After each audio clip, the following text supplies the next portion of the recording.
Hello students, it's been a long time since we have had an interaction. We have started all the online classes, dealing mostly with the long cases and the short cases. Today I am going to deal with pterygium.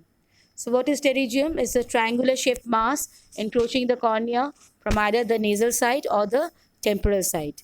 It comes from the Greek word called pterygia or pterygios. So this is mainly because the UV exposure is thought to be the most important cause of the pterygium. It has been seen that the male ratio is more than the female, 2:1, and those who do an outdoor work have an increased incidence of pterygium. Pterygium may be of two types, the nasal pterygium and the temporal pterygium. Now, the nasal pterygium is much more common than the temporal pterygium. There are few factors which will explain this fact. Number one, the nasal bridge acts like a plane to reflect the light back to hit the limbal stem cells. Secondly, the temporal or the upper lid eyelashes on the temporal side, lateral side, are much longer than on the nasal sides, thus protecting the temporal bulbar conjunctiva. The outer two-thirds of the upper lid is bent downward, so it protects the temporal part of the bulbar conjunctiva. The tears flow generally from the lateral to the nasal side. So the accumulation of the dust or the irritants are more on the nasal side. And lastly is the congestion. The nasal side is much more congested than the temporal side, as the number of the anterior ciliary vessels are 2 in the nasal side while only 1 in the temporal side. Now, we all know that the role of the ultraviolet rays in the etiology of pterygium.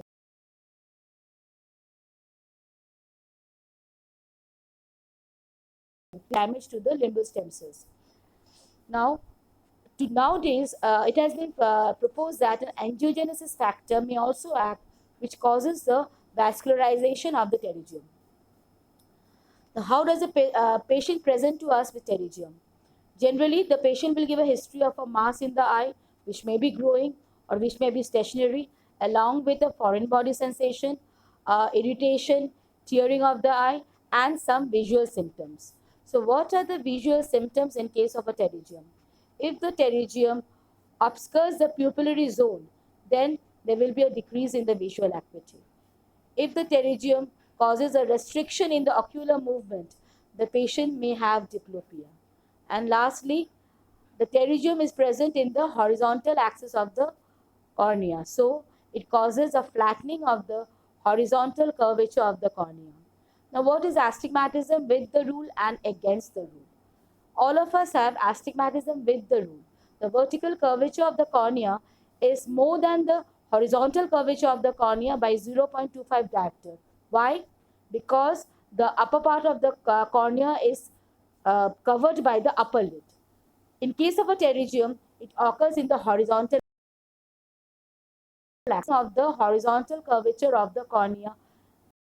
Increase in the curvature, resulting in increase in the astigmatism with the rule.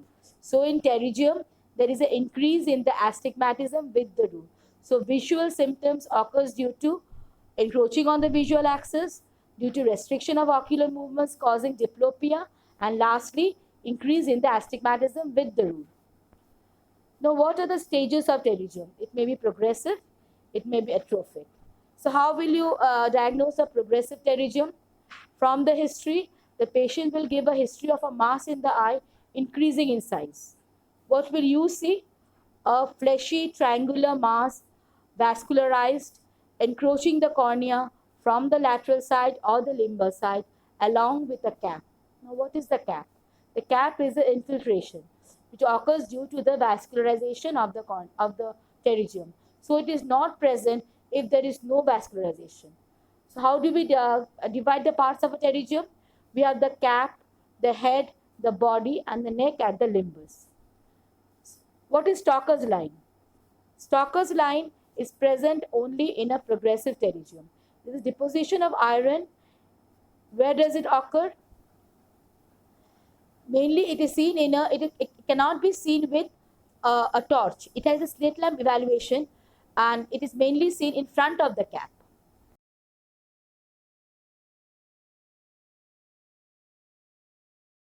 a vascular triangular mass, which is generally restricted to the bulbar conjunctiva, and no cap is present. The pterygium can also be classified as primary pterygium and a recurrent pterygium. Primary is a triangular shaped mass which occurs without any predisposing trauma or surgery. And what is a recurrent pterygium? Where the fibrovascular tissue grows onto the limbus, encroaching the cornea after it has been excised. So it has been seen that in the pterygium, it is a elastostatic degeneration of the subconjunctival tissue where it is adhered to the underlying Tennant's capsule. At the limbus, it is adhered to the episcleral tissue. Now, clinically, we can grade pterygium. How? By the extent to which it is encroaching the cornea. It's the type 1, where it extends to only 2 millimeter of the cornea. Type 2, 2 to 4 millimeter of the cornea. And type 3, where it encroaches more than 4 millimeter cornea along with obscuring the visual axis. So type 1, type 2, type 3. Clinical grading of pterygium. Up to 2 millimeter of the corneas, 2 to 4 millimeter, more than 4 millimeter. Now there is a TANS classification.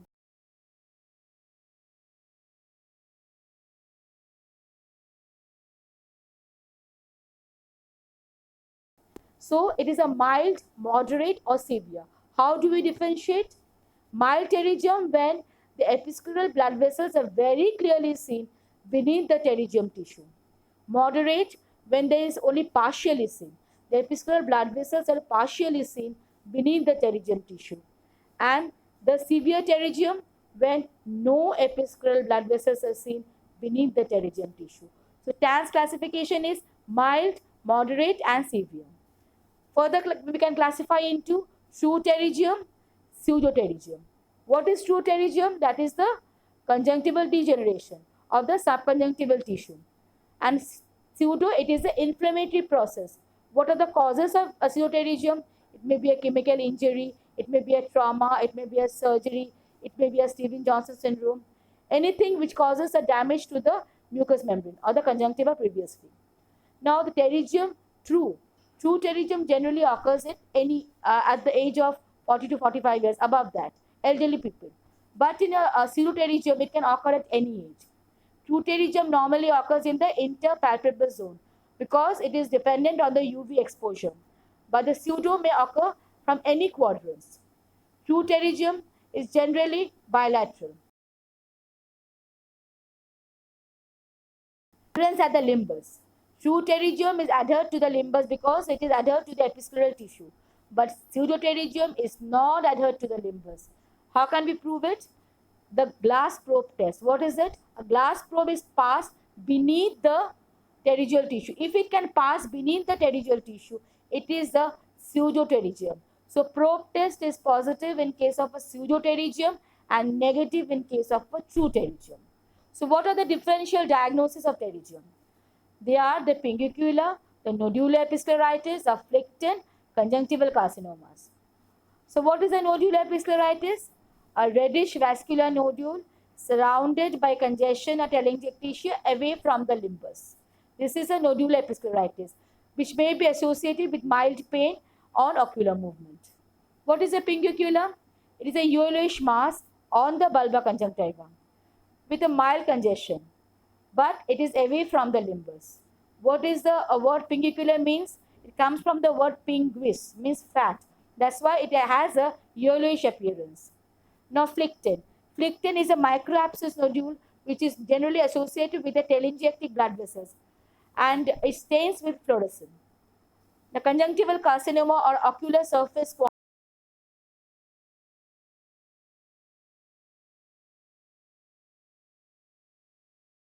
not restricted to the interpalpebral zone, and this on when we send a biopsy, we get a carcinomatous tissue on diagnosis. Now, limbal dermoid. Limbal dermoid is a congenital condition where a yellowish mass, seminodular mass, is present at the limbus, which consists of dermal tissue. Hair tissue may be present. It may be pigmented. It is generally associated with a mild vascularization and mostly common in young children, infants, or young children. So, how do we manage a case of pterygium? Conservative management may be given like you can decrease the congestion by giving a topical steroids, decrease the foreign body sensation by giving a tear substitute. But a surgical management has to be done when the pterygium is encroaching the pupillary zone. Secondly, when there is a restriction in the ocular movement causing diplopia, when there is an increase in the astigmatism, and lastly, it may be due to a cosmetic cause. So, what are the surgical interventions we do? Surgical, like the most ideal procedure is excision of the pterygium with a limbal conjunctival autograft. We take the stem cells. The stem cells are taken which prevent the recurrence of the pterygium. If a conjunctival autograft cannot be taken, then a synthetically amniotic membrane graft can also be used, which can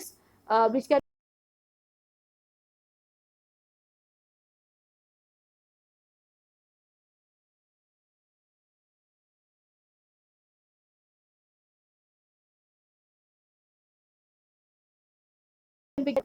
So in this case, only a removal of the pterygial tissue will not do.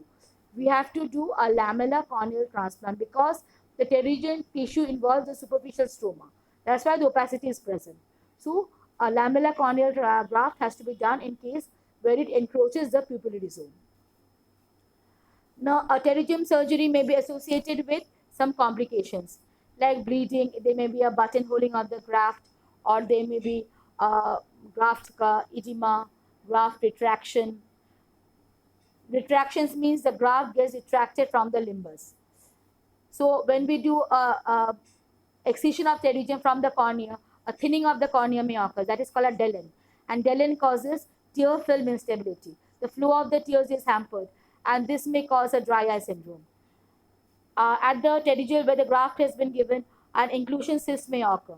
This may occur 1 to 2 months post-operatively, and we have to excise the cyst if we have in case of the if the cyst occurs. A scleral thinning may occur where we have removed the pterygium tissue. Where we have tied the graft, a granuloma may occur. So graft edema, graft necrosis, scleral thinning, conjunctival infections.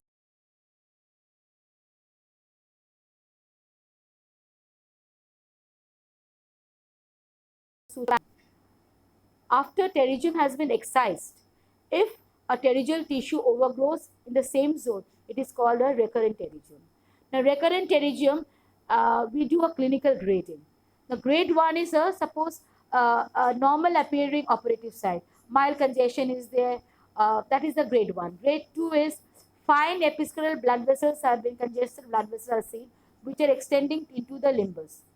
Grade 3, a thin fibrous tissue is being formed. And grade 4, corneal involvement has occurred. So grade 1, grade 2, grade 3, grade 4. These are the clinical staging of a recurrent pterygium. Now, how do we manage a case of recurrent pterygium? Recurrent pterygium only excision may not suffice. Excision with autograft may not suffice. So we go for adjunct therapy. What adjunct therapy do we give?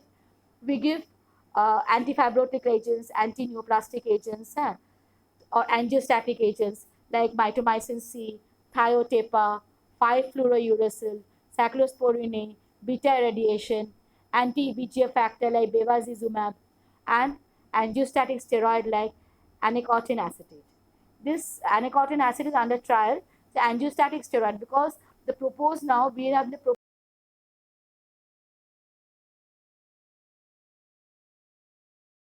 steroid, anacotin still it is still it is topical drop, eye drop, 1% concentration, but it's still under trial. So in case of a pterygium, what are the main questions, or what are the questions we come across? You will ask what are the points in favor of your diagnosis, whether it is a progressive pterygium or a regressive pterygium. What are the common etiological factors? Why is a nasal pterygium more common than a temporal pterygium? How will you manage a case of pterygium?